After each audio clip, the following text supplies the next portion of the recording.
What exactly is self esteem and how do you build it? Welcome back to the Crack the Code podcast. Today, we're going to talk about steps you can take to improve your self esteem. But first, let's talk about what is self esteem. People often say they have high or low self esteem, but what exactly does that mean? In general, self esteem is your overall sense of personal value, how you appreciate and like yourself. It's a lot easier to like ourselves when our energy is high. However, when our energy is low, it can be difficult to feel confident in ourselves and who we are. Energy healing is one way that can be helpful in building self-esteem by releasing negative emotions so you can focus on the good things. When your self-esteem is high, you also tend to take better care of yourself, both physically and emotionally, as you're in a better state of mind. When your self-esteem is low, it can affect all areas of your life. You think poorly of yourself. You aren't as able to see your strengths. You may not even feel as confident. You're more self-critical, and you tend to focus more on the negative side of things.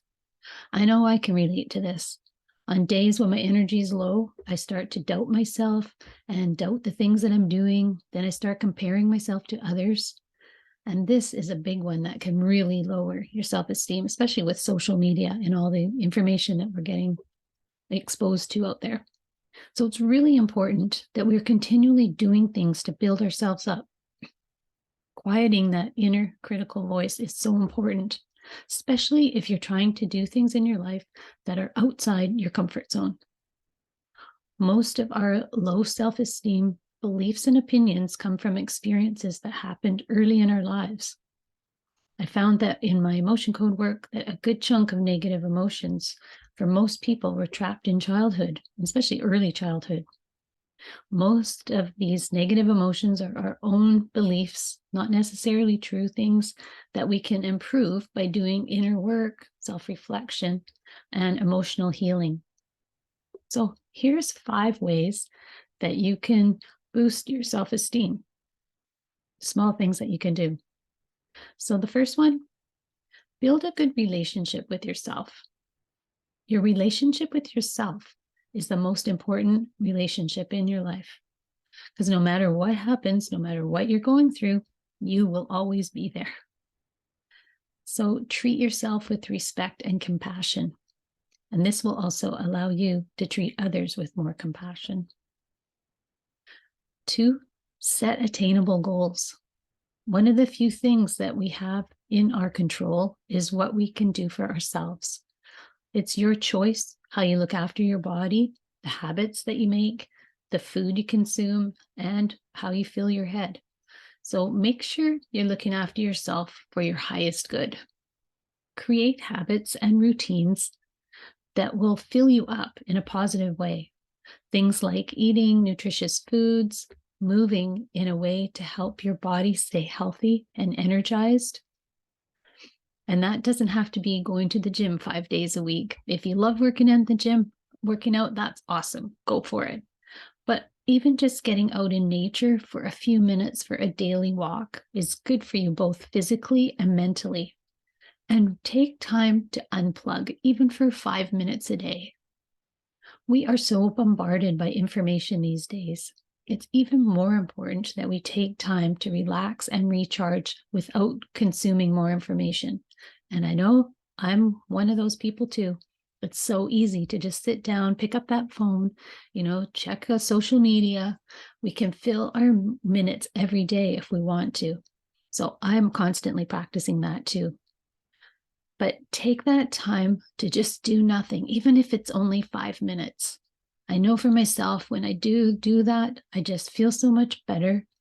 And often I'll get, inspirational ideas or a problem that I need to solve. Well, I'll get a solution while I'm taking those few minutes every day. And it's really important that we learn how to do that. Start with 5 minutes or 2 minutes, whatever you can do, and build from there.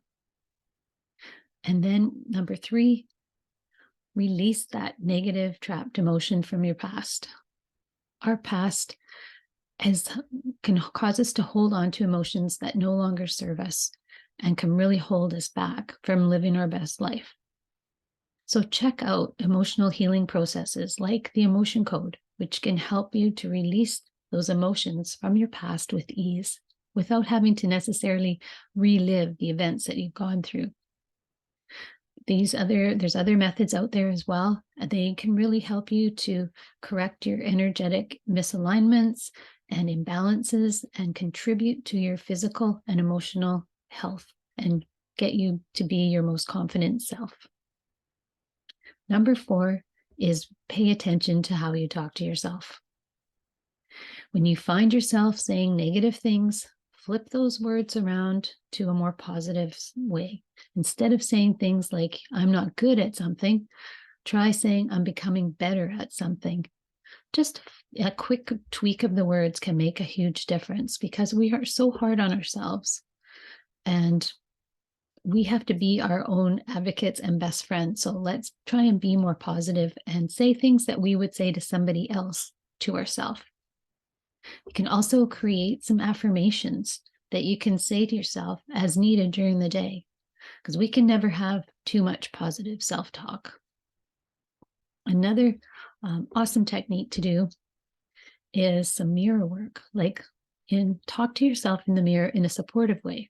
I mean, often, I know how many times we see ourselves in the mirror as we're going to the washroom throughout the day, and we basically ignore ourselves. So take time every day to look yourself in the eye and say something positive about yourself. You know, what you're going to do today, give yourself a high five. If you ever read any Mel Robbins, she has the high five habit. Looking yourself in the mirror every morning, giving yourself some positive feedback and giving yourself that high five. I know it sounds weird if you've never done it before, and it is a little awkward to look yourself in the mirror if you've never done that and really look at yourself. It can be quite emotional. Trust me, I've been there, and it takes some getting used to. But don't give up.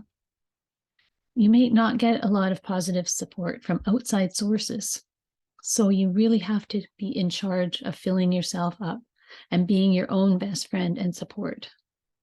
So I challenge you to do this every day for a week and just notice the changes that happen within. Number 5, accept support from others. We all need support in one way or another. However, it's not always easy to ask for what we want, especially if you always like to be in control. You've had to be independent and you don't want to reach out because you want to know that you can do it on your own. But there's so many things that just happen better if we get some support, if we get some help. And we often feel like we got to keep all our stuff hidden on the inside, but that doesn't help us either. So, and sometimes you can get support from your friends and family. Sometimes they're the supportive ones. Sometimes maybe not so much. So just know that there are people out there like life coaches or energy healers that can help you to release a lot of the emotion that's behind what's going on so that you can improve your self-esteem to move forward to have the best life that you deserve to have. So I hope you got some value from some of these tips today. And if you could feel like you could use some more support, you're not exactly sure what kind of support you need, reach out. You can reach me through my website, coranailer.com, and we'll figure out what would be best for you, because it's never too late to get started working on yourself.